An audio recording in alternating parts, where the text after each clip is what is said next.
Good morning and welcome to the 2018 Capitol Hill National Security Forum, hosted by Chairman Michael McCaul, Congressman Dutch Ruppersberger, Senator Marco Rubio, and Senator Chris Coons. Today we have the opportunity to hear from policymakers and issue area experts speaking on the state of our nation's security and ideas for improving the U.S. defenses at home and across the globe. A friendly reminder to please silence your phones and respect our speakers throughout the day. We'll begin with some opening remarks from House Homeland Security Chairman Michael McCaul, and immediately following, Chairman McCaul will be joined by Secretary of Homeland Security Kirstjen Nielsen. Chairman. Thank you. Well, good morning and welcome to the second annual bipartisan Capitol Hill National Security Forum. The number of national security challenges facing our country is growing by the day. Jihadist terrorists are plotting their next attack. Rising powers like Russia and China continue to bully their neighbors and pursue regional and global dominance. North Korea and Iran are in a hot pursuit of the world's most dangerous weapons, and humanitarian disasters like in Syria and Yemen and Venezuela are getting worse. As these challenges become more complex, it is imperative that Republicans and Democrats work together. If we're going to succeed to protect the American people, we must put forth solutions that transcend partisan lines. Our enemies do not check our party affiliation before carrying out an attack. National security must go through the center of the aisle. Today's forum gives us a chance to lead by example. This event brings together a diverse set of speakers and panelists from current and past administrations, congressional leaders, and outside experts. Participants will have an opportunity to exchange ideas and debate the global dimensions of Homeland Security, the next phase in our long war against terrorists, and Congress's role in shaping foreign policy and national security. We will also discuss the rise of competing powers and the motivations of rogue states, among others. These conversations will help us refine the best ways to project American strength on the world stage. This is an important bipartisan gathering, and I'd like to thank Senators Coons and Rubio and Congressman Dutch Ruppersberger for co-hosting this event. We can all be proud Republicans and Democrats, but above all, we must remember that we are Americans first. So thanks for being with us here today. And now I'd like to introduce our first guest, who needs really no introduction, the Secretary of the Department of Homeland Security, Kirstjen Nielsen. Thank you.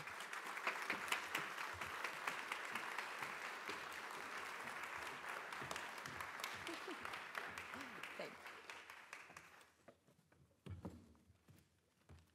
So, I have to turn my mic on. Well, Secretary, thank you so much for being here today. There's a lot of territory to cover. And I know we'd like to talk about ISIS, Al-Qaeda, cybersecurity, and all that. But I'd like to start out with sort of the news of the day, and that is the issue down on the border. Obviously, a lot's been made about the separation of families. And, of course, I know yesterday the President signed an executive order to keep the families together. So I want to give you a chance to sort of comment on that. And then what more does Congress need to do to finally fix this problem? Sure. Well, first of all, thank you for having me. It's always such a pleasure to be able to not only talk about the mission of DHS, but very importantly to be able to tell you all the good things the men and women are doing every day as they seek to protect our country. So thank you for the opportunity. Thanks. So this is a very difficult and complex issue, as you know. It's one that presidents have struggled with for decades. It's one that Congress has struggled with for decades. What the president did yesterday is to try to make clear that what we don't need to do as Americans is pit the enforcement of law against our humanitarian ideas. So we need to do both at the same time. So what he tried to do is enable us to do that until Congress acts. But I want to be very clear on this. Congress has the authority and responsibility to make the law of the land and to fix the immigration system. There is a patchwork of laws. There's a patchwork of court cases. We have done everything that we can do within the executive branch to both secure our borders uphold our ideals and protect our communities, but we need Congress to act, as you know. So thank you for your leadership there. We appreciate your work on both bills, and I really look forward to the vote today. And thank you. And of course, we do have two bills on the floor today. Both close the legal loopholes that you and I have talked about. And I agree, the executive branch can only go so far. And it's hard because we haven't, that's why we haven't changed the system in probably 25 years. And so I'm hopeful we'll pass one of the two to close the legal loopholes, which will actually keep families together and not separated. Within 1 year of this presidency, the caliphate was crushed. I watched it grow under my tenure as chairman of Homeland Security, the rise of ISIS, and now we have seen the destruction of the caliphate. Can you tell us what that means for the current threat environment? Sure. I think, as I describe it, we're sort of in a phase two. So the good news, as you say, is that their physical sanctuary has been eliminated. What we see them doing more and more, though, is going and trying to find sanctuary online. So we have lots of efforts underway to counter terrorist use of the internet, their attempts to radicalize and provide propaganda, and frankly, also to provide instructions. What we face now that's different in the past is you can go on the dark web and unfortunately download IKEA-like instructions on how to build weapons to cause chaos and fear in communities. I think what we've also seen is, although they continue to remain focused on sophisticated plots, particularly when it comes to aviation, they also, as you know, have taken up an approach of, grab whatever weapon is around you, bring whatever weapon you can to the fight. And that's terrorism across the board. So whether it's Israel fighting kites of fire being launched from the Gaza Strip, or unfortunately whether it's terrorists who are encouraging their followers to pick up knives, axes, get in a car, mow people down, this is a very different type of threat than we have faced previously. Yeah, and I agree. So we looked at the foreign fighter threat for a while, but then this internet radicalization seems to have taken over more. Sheikh Adnani talked about not coming to Syria anymore, but rather kill in their backyard by whatever means necessary. And the radicalization over the internet is a hard thing to stop. What in terms of some of the material, jihadist material like al-Awlaki's sermons, what have you done working with the, say, Google, Facebook, and Twitter to help take some of that down? Yeah, so there's quite a few efforts underway, as you know. So one is the Global Internet Forum to Counter Terrorism. It does have those companies involved. We work closely with them, with our UK counterparts. We met with them, again, just a couple weeks ago. So what we're trying to do with them is, first of all, raise awareness. Unfortunately, it's taken a bit to explain what is occurring on the web. The good news is the companies are now responding. As you know, they have increased dramatically their ability to not only identify material such as you described, but to then hash it and have a database so that anytime it's uploaded on any platform, for anybody who's joined the initiatives, they can pull it down very quickly, hopefully before a user even views it. They also have increased mechanisms for users to flag content that is terrorist in nature. And then we are pushing them in coordination to work with smaller companies to help them do the same. It used to be very difficult for a terrorist to create a physical safe haven from one place to another, and I think we've ensured that is the case. But on the internet, they can just switch platforms in a matter of seconds. So it's very important that we get all the companies, all the platforms to understand the threat and to work together. And I think that's taking the power of the internet away from them is really kind of key. I remember we were really focused on foreign fighters for a while, returning from the battlefield to the United States. But then this guy, Junaid Hussain, that came out of England, an anonymous guy, really launched the internet power of ISIS. And fortunately, he's no longer with us, and I think a lot of that internet capability has been taken down. You mentioned the aviation threat, and when I look at the vehicle threat and 1-2-man operations, I think the thing that keeps me up at night the most, and people ask me that, I'm sure they ask you that a lot, is this idea that there's still intent on taking down airplanes. It's a crown jewel, if you will, for them. They love nothing more than to blow up an airline inbound from, say, Istanbul into JFK Airport. And we know that they have bomb makers, that ISIS had bomb makers in Syria that have dispersed And the Australia plot was sort of instructive in terms of where they want to move forward in terms of the aviation threat, and that is the laptop explosive devices. And then, not to get into classified space, the chemical gases that they can make that can probably kill within minutes an entire airliner. Where are we with that threat, and how significant is that threat, and what can we do to stop it? Yeah, it's a pernicious one, isn't it? They really do want to take down an airliner. I mean, I think that is clear. They have not given up on that as an aspiration. We continue to see that in all of their publications, and we certainly continue to see that on the intel side. So the good news is we've increased information sharing, as you know, with international partners. So we really have to understand what's happening over there and how it's coming here. We have raised the global baseline. So we really have to understand what's happening over there and how it's coming here. We have raised the global baseline in aviation security with your help throughout the world over the last year. So we have much more heightened security measures in place for any flight that's the last part of departure from a foreign country coming to the United States. And then we continue to increase our technology. So we thank you for your help on getting us our commuted topography or CT machines. That will enable our screeners to actually look at what passengers are carrying on planes almost from a 3D 360 view. So it gives us a much better opportunity to detect. But we still have systems of systems. So we have greatly improved passenger name record sharing. We applaud the UN security resolution that all members sign that requires to do just that. We have much more sharing on terrorist watch lists. So we're sort of taking it at every point. We've got the people we're tracking. We're making sure that we're increasing passenger belonging screening. And then, of course, we've got the cargo piece as well. I think what it takes is really leaning forward. So it really requires an anticipation of the next threat while recognizing that the current threat could still be proliferated over the internet. But it requires a much more forward-leaning posture because of the nature of how they're quickly making explosives smaller. They're hiding them better in everyday objects, so we just need to keep on top of it. And what worries me is, they proliferating this over the internet, instructions how to make these devices and gases, and it is terrifying when you think about what could happen. I remember going to Paris and Brussels before the attacks, and I thought Europe was completely off guard. They were not prepared. It was like sort of their 9/11.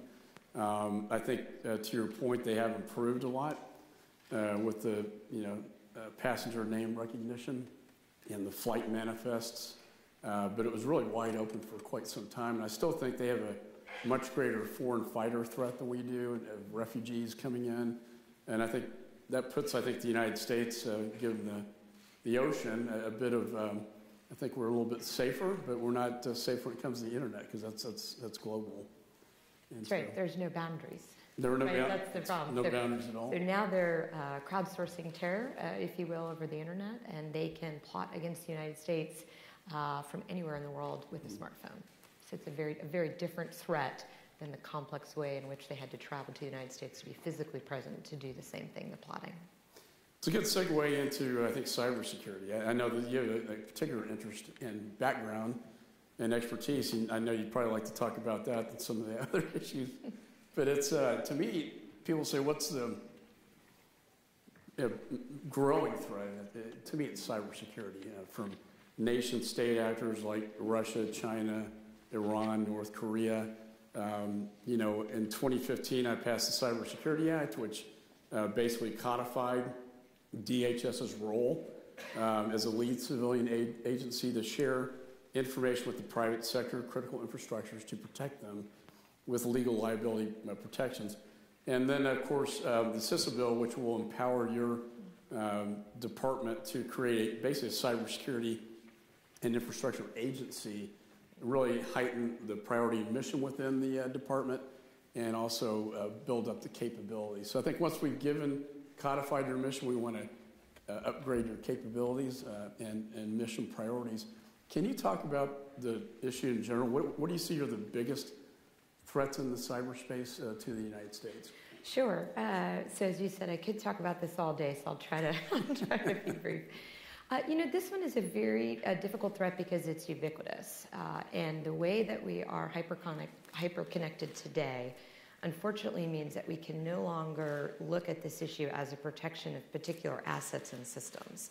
We have to look systemically, and that's what our new cybersecurity strategy does, as you know. So unfortunately, we're very much in an environment now where your risk, and that's every person in this room, is now my risk and your risk.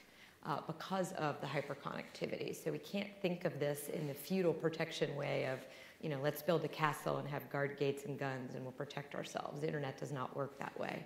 So it really requires collective defense, which means we have to raise the awareness amongst all entities.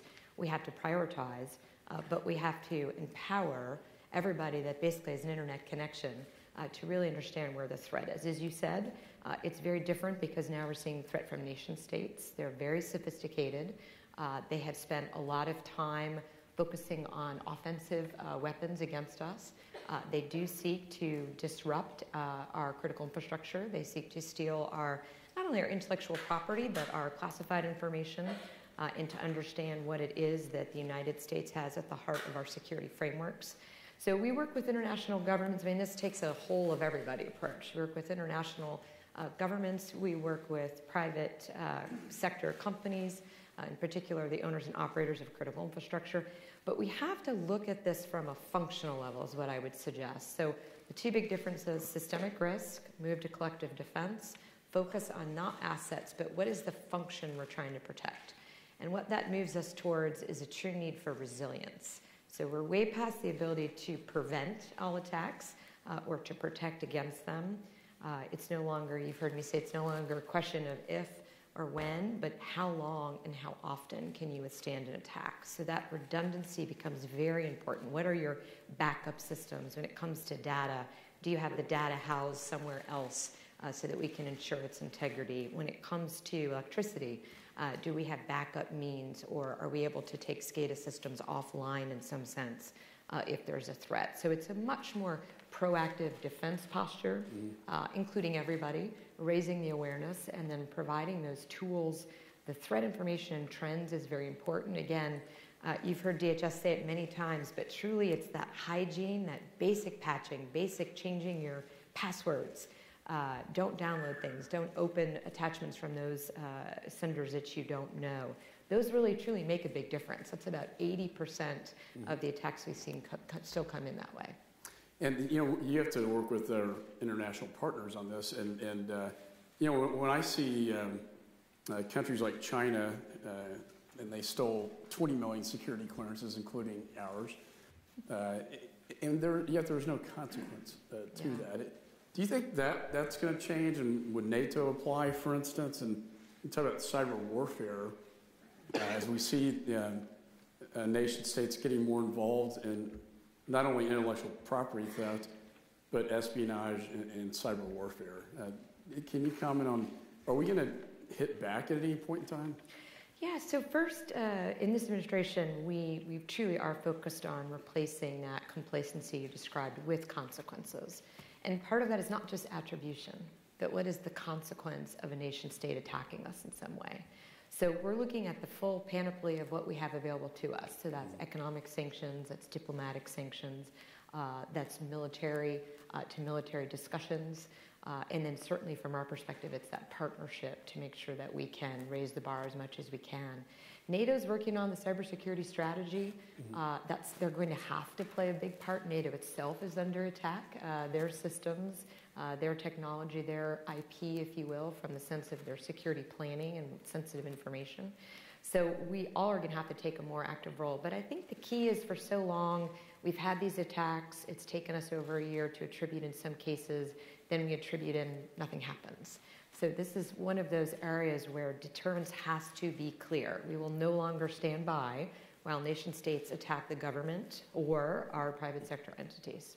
And I think that is a contrast between the previous administration and this administration. It seems like getting more aggressive and that there have to be consequences. I got a briefing on ZT and Huawei in the classified world that I can't really get a whole lot into, but I do worry about China and their companies and their infiltration of the United States and our networks and espionage. Quite frankly, they're goal by 2025 is to completely dominate in both military and economic space. Yes, as you know, that's actually their published strategy, right, is to do just that by 2025. So, we've come at this a couple different ways. I'll just give you one example. We've launched a voluntary cybersecurity supply chain initiative with the private sector. And that gets at that concept of some of those vendors where we either know that they are in fact acting on behalf of nation states that seek to do us harm, or they're a vendor where there are so many vulnerabilities inherent in their products that they introduce too many risks and too many threat vectors into our system. So working with the private sector, we're trying to help them look soup to nuts, if you will, everything they have that ends up being as part of their systems, part of their assets, part of their networks. Where did it come from? Did they check it? Did they check it for vulnerabilities? Do they continually update and patch? So that supply chain issue is something we all have to be very, very mindful of. Election security. I got briefed in 2016, right before the elections, with the Gang of Eight, in a classified setting, that Russia was attempting to influence or meddle with our elections, and it was real. As we go into the 2018 midterm elections, what is the current threat environment with respect to Russian interference or Chinese interference? I mean, I prosecuted the Johnny Chung case that led to the director of Chinese intelligence putting money into the Clinton campaign. So this is really nothing new, and that was all about technology transfers. But what is the threat to the 2018 midterm elections with respect to foreign adversaries? Yes, I think it's at least twofold. One is hacking of the systems or hacking of some part of our critical infrastructure related to elections. So states and localities, as the chairman well knows, have initial responsibility, primary responsibility for their systems. But DHS has been extraordinarily proactive in providing tools and resources to help enable them to combat any potential hacking. And I want to pause here and say the question I get asked all the time is, are the Russians trying to hack today? That's not the right question. In my mind, the question is, do they have the capability? And the answer to that is absolutely yes. So we're all being extraordinarily naive if on any given day, because there is an attack, we then assume they won't attack. The point is, if they have the capability, we should assume they will try to use it and make sure that our systems are redundant and resilient. The back end of that is extraordinarily important because we have to make sure there's integrity in the votes. So whatever the state and localities do to protect their systems, whether they use outside vendors or use the tools provided by DHS or have organic capability, they have to have a way of ensuring the voters that their votes were counted and counted correctly. So that could be paper ballots, that could be self-audited machines, but on the back end of no matter what happens, we have to make sure that we have the integrity. The second part, though, is the foreign influence. Boy, are they active, right? And here I think I want to be very clear on this. This is not a question of the substance. The substance is not terrorist content on the internet. The substance itself is 99% of the time protected under our First Amendment, as it should be. The difference here is Americans have a right to know who is saying what, and they obfuscate that, and they make it seem that it's your neighbors, your friends, in some cases even your family, who's providing information that's either inaccurate or is posed from a position that you might not agree with if you knew who was saying it. So the goal here is to raise awareness, to try to unmask the senders, if you will, so that Americans can make decisions about the content on their own. Again, the content itself is protected. The First Amendment should be always observed.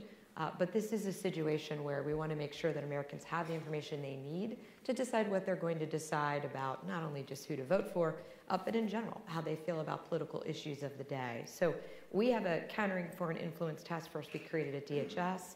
FBI has one. They have LEAD. We're working very closely with them. But this is a complex issue because, again, it's trying to give the citizens more information to make decisions based on information that's put out there. And I think for sure they will engage in campaign disinformation warfare in the 2018 elections, and they're very good at that. So that's kind of one issue. But the other issue is just protecting the integrity of the voting machines and the ballots cast. And I know that Congress, we've passed some bills dealing with this issue. So what is DHS doing to ensure the integrity of the voting machines? Yeah, so we have a handbook that I'd love for you all to look at that gives the full catalog. But we offer everything from very in-depth vulnerability assessments. We'll go on site, almost pen test red team the system to look for vulnerabilities. We also do hygiene scans, which gets to that, what are your passwords, what are the user credentials, has the system been patched? We also go in and give best practices, such as don't connect your voting machines to the internet. There's no reason to do that. We can upgrade them without connecting them to the internet. We help them walk through the system because there's various points at which it could be vulnerable, starting with the voter database itself. So what we've encouraged there, not only protective measures on cyber, but the redundancy there is to make sure that states offer provisional ballots. So if you know you registered to vote and you show up to vote on election day and you're not on the rolls, what we hope is the state and locality will give you a provisional ballot, and then they can double check and figure out if there was something that went wrong with the voter database itself. Then obviously we vote. There's the voting machine vulnerability, which we're helping states and localities look at, understand. And then on the back end, there's the counting. I'm simplifying this a bit, but the counting and aggregating and then dissemination of those voting results. All of that has to be protected throughout the chain. So we have a variety of tools. We'll be there on election day. We have teams who are ready to deploy. A lot of it's information sharing. So we're trying to give them real-time classified threat information so that they themselves can understand what's being targeted in that full system or full network. We're going to have a big event with the Secretaries of State in a couple weeks here where we'll speak to them again. But we're trying to keep in very close coordination with those state and local officials to make sure they have what they need. And they have to request your assistance. Yes, as a way. it's all voluntary, Right. yes. And just one thing on the campaign disinformation warfare, I think their goal is not picking sides, it's just sowing the seeds of chaos. It's chaos, absolutely. Chaos in our democracy, trying to bring down our democracy. We've seen that. I mean, we saw them encouraging protest on one side and encouraging protest on the other side at the same event. Right? So it's not so much exactly as you say about taking sides. They're just trying to sow mistrust, so that Americans aren't sure what information is real, and then chaos and, frankly, incitement to violence in some cases, as we saw with the protests. So let me shift back to the terror threat. I was given a map of migration patterns coming out of some pretty sort of countries of interest. We call them special interest aliens. Yes. Coming from the Middle East and Northern Africa and hot spots and coming into the Western Hemisphere and then trying to come up into the United States. I know you've worked with our foreign partners to help, once they get in the hemisphere, to get them out of the hemisphere and also maybe stop them from coming into the hemisphere. Can you talk about that threat? And I know when you testified before my committee, you gave a number that per day, this was very stunning testimony, that on average we were stopping per day 10 to 15 potential terrorists from entering the United States. That's correct. So last year in FY 2017, we prevented over 3,700 known or suspected terrorists from traveling to the United States. And that's why those lists are so important, because those are the ones we know about. So they're trying to get here. Absolutely, they're trying to travel. So we've increased information sharing. You were mentioning the foreign partners. We have a system called BitMap, which is the Biometric Identification Transnational Migration, what's the word I'm missing, alert program. And what we're trying to do there is gather biometrics on those abroad who have travel patterns. First of all, either are a known or suspected terrorist or have travel patterns or come from countries, travel through countries that indicate that they could be an SIA. For example, they've been to a terrorist training camp. We're trying to get that information ahead of time so that before they ever come to the United States, we can prevent them from traveling. The President announced the National Vetting Center that we are continuing to work on. We're working on the implementation plan now. But this will be a major step forward because it will truly allow us to connect all the dots we can domestically amongst all the intelligence agencies, and then all of the information we can get abroad from war-torn areas or from campaigns abroad to really find out who, particularly these foreign fighters are and SIAs, where they're traveling and if they're trying to come to the United States. And the numbers is between 1,000 to 2,000 special interest aliens try to get into the United States per year. Yeah. I think was the stat that, and that's pretty astounding. It only takes one to get in, and then we got to stop it, at every turn. And that takes us really to the border. That's why I think it is so imperative we pass this bill today. Close the legal loopholes you've been talking about, but also build the wall, have the technology down there, put the manpower, boots on the ground to stop them from coming in. We know in the Bin Laden compound, he talks about the southwest border, talks about trying to get Mexican visas and passports. We know that ISIS in their publication talked about the ease with which they could deliver a weapon of mass destruction across the border. It's pretty frightening stuff when you that's Al-Qaeda and ISIS in their own words. And so when I talk about the border, I talk about it as a national security issue, not just an immigration issue, because in your business, it's all about travel and stopping bad people and bad things from getting in the United States. So I know you agree with that assessment, but what do you, in terms of the border, assuming we need to give you the funding to do all this, but assuming we do pass this bill, how would you implement that secure border? Yeah, so first of all, I appreciate the reminder to everyone that this is a security issue. It is a national security issue. So obviously we are all focused in recent weeks on unaccompanied children and others who migrate across. Unfortunately, our loopholes encourage that behavior. And I want to be very clear here, of the 12,000 UACs that are currently housed within HHS facilities, 10,000 are unaccompanied, which means 10,000 of those kids were sent here without a parent, without a legal guardian, in the hands of smugglers, in the hands of traffickers. And anyone who's ever asked those children or looked at the facts, it's horrifying. I mean, these children, some of them are raped, they're abused. Many of them they're already recruited into a gang because that was the only way they could survive the travel. So this is not only a humanitarian issue from that perspective, but we have what we just said, 10 known suspected terrorists that we know of trying to travel here a day. As you say, we see terrorist propaganda of how to bring weapons across our border.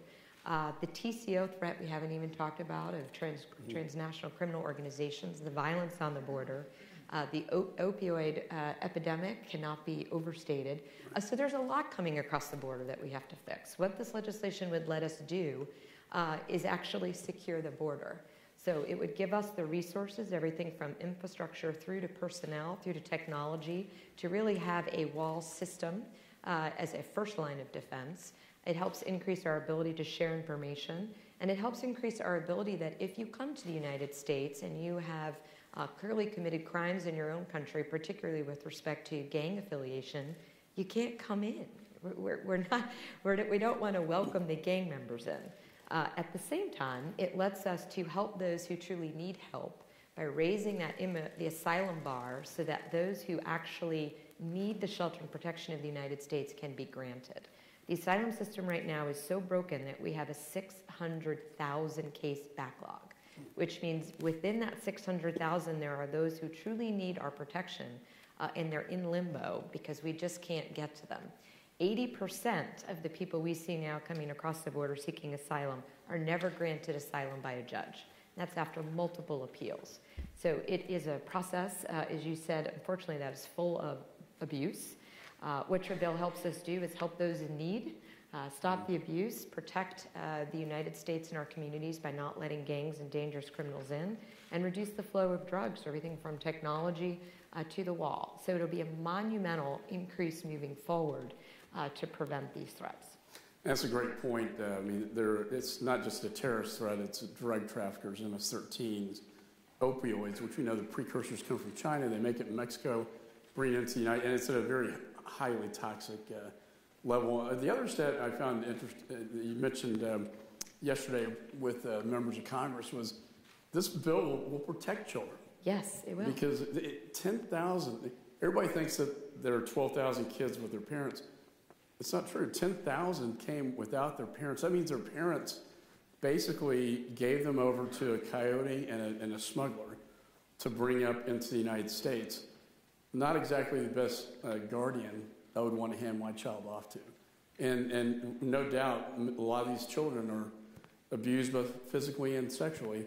And it's a long, dangerous journey that the more we can provide deterrence to say, if you come, you can't stay, then perhaps they won't come and make that dangerous journey. Right now, we can say, you're not going to be able to stay, but the problem is the law needs to be changed so that really that rhetoric meets our legal process here in the United States.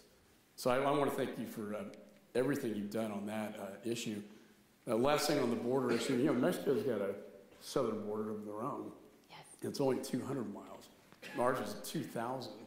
It seems to me, and I know there's some foreign assistance programs, but it seems to me that would be, and General Kelly and I would talk about this a lot when he was at Southern Command. What are we doing to help the Mexicans secure their southern border? Yeah, so we're sharing a lot. We're doing a lot of capacity building. We've helped train many of their folks that then serve as our counterparts on the border security side. We do joint operations. We also are really taking a regional approach. So one of the things I'm looking at in the weeks to come, I've been reaching out to the presidents of the Northern Triangle countries, have talked to some of them, will continue to do so. But at this point, what we really need is a regional smuggling approach. We need all the countries involved to sign up to principles, programs, information sharing, because this is a regional problem. It's not just a U.S. problem. It's not just a Mexico-U.S. problem. So we all need to get on board. Nobody wants smugglers. They're not humanitarians. They're criminals. I mean, pure and simple. They do not care about any human need. They want to make money off of human needs. So we all need to work together. But particularly with Mexico, I would say we're increasing information sharing. We are working with them on ability to help them repatriate, particularly special interest aliens that they find or identify within Mexico on their way up. We're working with them on other programs such as how we share even additional information when it comes to narcotics. So I think I know you are. Many of you are familiar with the Joint Interagency Task Force in Key West. This is a wonderful task force. It has dozens and dozens of countries, not just within our hemisphere. The Netherlands, for example, participates. But together, it helps us identify where the drugs are originating and then all of the smuggling and trafficking routes into the United States. Mexico is a great partner there to help us interdict once we identify the shipments. That's fantastic. But it is a choke point when they come in. I think technology can be very helpful down there to help them as well. A closing issue, we are entering hurricane season. Yes. We're still reeling in my state from Hurricane Harvey, and we appropriated a lot of money to respond to that crisis. How are you preparing for coming into the hurricane season? So FEMA's released a new strategic plan, as you know, but at the heart of it is this concept, a couple concepts. We got to make it easier for people to get aid when they need it. It's very complex right now. Yeah. It's not meant to be that way. It's like many things, though. It's created out of a patchwork of different laws, different systems. We need to streamline that so it becomes much more accessible for those who are in need, and we can provide it much more expeditiously. But really what we need to do is build communities and cultures of resilience, because at the end of the day, each of us facing a disaster are actually our own first responder. So it's our duty to arm you with the information against multiple threats and to really understand what you can do to help your community become resilient. I encourage everyone to download the FEMA app. It gives you all kinds of information, not just about natural hazards, about weather that might be affecting your community, but about how you can save lives. Take training on CPR. It provides that. Be your own first responder for your neighbors until help can arrive. Make sure that you have backup plans and evacuation plans for your family. Should something happen, how will you communicate and be reunited? These are all things we ask Americans to take on their own so that they can help be part of the solution. I know in my state, I think you initially talked about streamlining the process and the funding to get directly where it's needed. And so that's something Congress, I know, is working on. And let's just hope we don't have another major hurricane this year. And, yes. Let me just close by saying I think the President's very lucky to have you. And I think you have served the country very well in your first several months in office. And you obviously have a command of the facts. And this job that you have And as chairman, you have to look at it, such a myriad of different issues. It's really incredible. It's not like the Department of Defense is looking at the military and war plans. It hits so many different components, 22 agencies in one department. And I know you're the first secretary that's actually had worked in the Department of Homeland Security. And perhaps that's why you have such a great command of the institution. And I know you will serve it well. Well, I appreciate that. I'd love to take the opportunity in return to thank you for your leadership. As you say, there's so many topics, but some of them that we didn't even get to is emerging threats, such as UAVs and chemical threats in particular. We're so thankful for your leadership on those. I think the key here, what keeps me up at night, is not having the authority and the tools to address emerging threats. And we are so thankful for your committee and your sister committee on the Senate side for really helping DHS have the tools and resources and authorities we need to do the job that all of you have asked us to do. So thank you. And we are working up the UAV threats. I mean, in closing, that is emerging. I mean, the drugs coming across from the border to ISIS and Al-Qaeda using it with explosive chemical weapons. This building we're in today. That's right. Could be hit by a drone rather quickly, and it's very hard to see it and stop it in a matter of seconds. Right. So with that nightmare scenario, it's a great way to end. And Secretary, thank you so much for being here. Always my pleasure. Thank you. You're great. Good job. Thank you.